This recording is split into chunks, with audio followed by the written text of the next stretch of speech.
Now, I might, be shining up here and, trying to look like something, but I ain't always, had a little gloss to me. I started off dusty, Yeah, I started off real dusty. That's why they talk about cutting them food stamps off. I done already been there. I done had mine cut off a long time ago.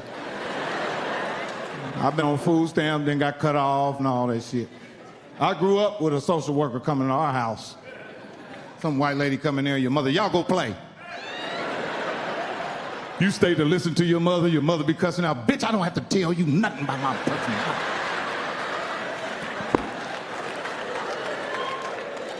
Back in the day, if you was on food stamps, you couldn't have a man at your house. So your uncle be over there and the social worker show up. Get out of here, Tony. You see your uncle run out.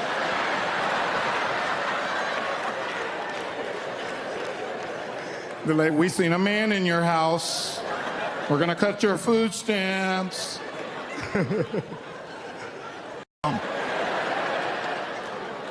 Thank you.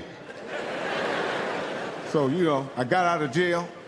I started sleeping on my sister's couch. I ain't had nowhere to stay. I just had a new baby, which is my daughter, Bria. My oldest daughter.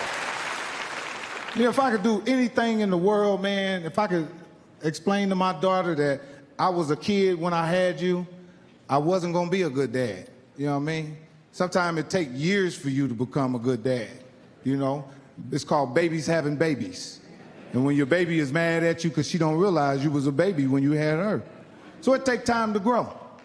So I had my daughter, I'm sleeping on my sister's couch. I ain't got no education, I ain't got no job, selling motherfucking drugs. I ain't got no money. I owe a couple drug dealers money in the city. I'm laying on the couch, and I'll never forget my baby mama. She had an auntie named Janet, real sweet, used to come to Indiana from Atlanta. She said, Mike, here you having a hard time in Indianapolis. If you ever need to get out of Indianapolis and move to Atlanta and change your life, you can come and stay with me. So I said, okay, I'm gonna hold you to that, Janet. Meanwhile, they got a comedy competition on the radio. Come to next week's comedy competition here at Club Seville's. And I got two buddies, a buddy named Otis Brown, Gary Bates. They betted me. They said, Mike, you funny around here. You funny in jail, you all that shit. But I bet you can't go up there and be funny in front of people. I said, bet. We go to Club Seville's. They bet me $500. When we walk in the club, it's a bar and grill. Ain't nothing but street motherfuckers in there. I'm talking about there's smoke everywhere. I'm standing in the back getting drunk. I said, oh, I'm scared of them. I'm tearing their ass up. I'm in the back getting drunk. They booing everybody off the stage. I get up on the stage, I make everybody laugh. Boom, everybody laughing. First time I went on stage. The next week, my name was on the radio. Come next week, Club Seville, Mike Epps, new comedian, So now the whole city coming up to me. Man, I heard you on the radio, you doing your comedy? I said, yeah, I'm doing my comedy thing. I'd invited my mama, my neighborhood, everybody out the next week. I went and got a suit, had the tie, everything. As soon as I walked up in the club, I seen two dudes I owed some money to. I said, oh, Lord. That fucking radio done told everybody to come up here. They like, yeah, I know where to find his ass at that comedy show next week. Two motherfuckers I owe money to, so I'm nervous now. Do you know I went up on that stage and bombed? Everybody booed me off the stage. Wasn't funny. I'll never forget, I'm riding down the street, riding down Michigan Street, and I'm crying, because I'm like, damn, I've been a failure since the first grade. Fuck a life, I've been failing since a baby. You know how that feel to keep failing? So I'm riding out, and I called my baby mama's auntie. She came out and said, Janet, I said, remember you said I can come to Atlanta? I'm ready to get away from here. I'm trying to be a comedian. She said, Mike, I got bad news. I said, what? She said, I got married. She said, I got married. I got a new husband. He's different. He ain't as cool as, I thought he was. I went anyway. I said, fuck that shit. I went and bought a bus ticket from Greyhound. My sister gave me $85 in food stamps. That's when you could rip them out the little book. I had $85 in food stamps, and I had a 38 that had a pin in it fucked up. And it skipped like this. Click, click, wow! Click, click, click, wow! So if you stayed for them clicks, it was gonna pop you on the third one. So you can stay there and look at the raggedy ass gun if you want to. It's gonna pop.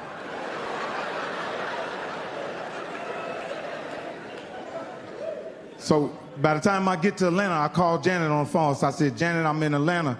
And she said, Mike, it's 3 in the morning. What you doing in Atlanta? I said, I came anyway. She said, I told you you couldn't come down. I said, Janet, I tell you what, in the morning, come pick me up and take me to the Salvation Army.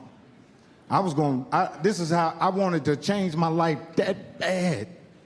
That I told her, come pick me up, take me to the Salvation Army. I'm gonna sleep with the homeless people because I just wanted to get the fuck away from Indiana because I knew I was gonna die or go to prison. I said, I got a talent. I found my talent, which was comedy. I knew I was gonna get down there. So she was riding me, and we riding down 85, and she started crying. And she said, Mike.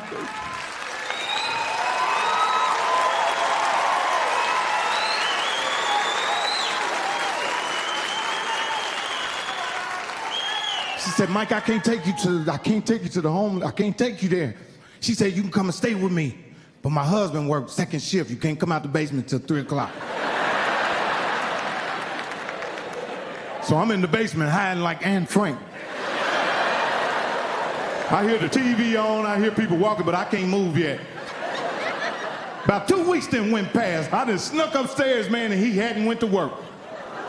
I come up out the basement, I got a pair of boxer drawers on and a bowl of cereal. And when he turned around, he said, who the fuck is you? I said, I'm Janet's nephew. He said, I don't know no Janet's nephew. So he called her on the phone. She talked to him, me and him sat down. I said, hey man, I'm just trying to save my life. I told him everything I was trying to do. The man let me live with them for a whole year. Got me a job.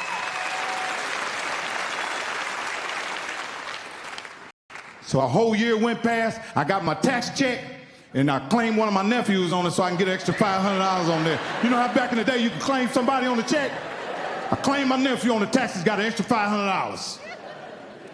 T.K. Kirkland, a comedian named T.K. Kirkland. You heard of T.K., T to the motherfucker K?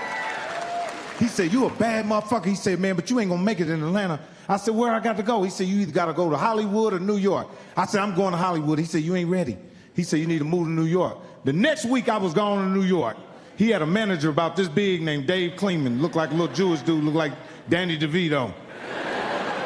I went to New York and I met him at Port Authority. He picked me up, took me all around New York, started taking me in comedy clubs. The first comedy club I went in, my man Royale, that's directing the show, he was hosting it.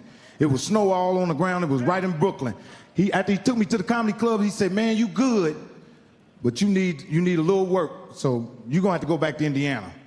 I'm sad than a motherfucker. I gotta go back to Indiana. I'm crying because I know it's over with. I done failed again. On my way back there, every white person got a black friend. Not every white person, but a lot of you motherfuckers got black friends. This little Jewish dude had a black friend named TC. And TC, he said, man, I want to introduce you to somebody, because I was talking shit. I'm from the hood and shit. I done called the white man 3, 4 white mans and all kind of shit. He said, I'm going to introduce you to somebody. So he introduced me to TC. TC was a professional squatter. He knew how to squat. He became friends with real rich white people and squatted their house while they gone out of town. So he was letting me live in these white people's house while they was gone. He's like, you better get out of here by Tuesday. I'm in the motherfucking white people's house.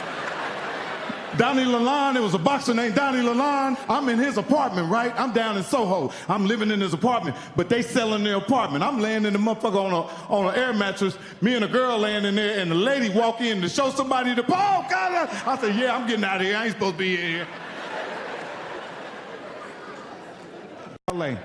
Took 7 days to get here. I called a buddy named Red Grant. I said, man, I'm out here. He said, man, I ain't got no furniture in my house, but you come sleep on my floor. I went over to Red Grant's house, sleeping on his floor. While I'm staying in the apartments, it was apartments called Wasika Trails. I'm living in apartments over at Wasika Trails. I ran into a little young dude, man, but he had a good ass heart. He was a good dude. His name was Marcus. He was telling everybody he was my manager. We riding around, and this is my manager. But I didn't know who he was. I didn't know. People was like, you know who that is, though? I said, no, he's nice to me. I don't know what the fuck he do. Man, we riding around, do a show at the comedy club. We at the Comedy Store. And when I got off stage, Marcus said, man, Ice Cube want to holler at you. When I turned around, Ice Cube and John Singleton was standing right there. I said, oh, man. Ice Cube said, what up? I said, what's up? He said, can you act? I said, hell yeah, I can act. I started auditioning for the movie. He made me audition for that movie about 7 times. Every time I thought I had the movie, he looked at me, kept doing like this, like, you got the movie. And I was looking at him like, thank you. But every time I come back, it was more comedians reading for it. I'm like, oh, he playing with my head. So I got the role. I got the role. I called my mother. My mother was living in some apartments, man. And I called my mother. I said, Mama, what you want? She said, just buy me a washer and dryer. That's all I want. I said, I'm going to buy your house. She said, no, you're going to fuck my Social Security up. I get $700 a month, and you're not finna fuck my Social Security up. Because she wouldn't let me give her no check or nothing, because the Social Security people, I had to fold the money up and back into her like this and slide it to her. Sometimes she pulled back. I said, what's wrong? She said, they got ways of finding out everything. I said, Mama, we in the kitchen. Fuck Social Security.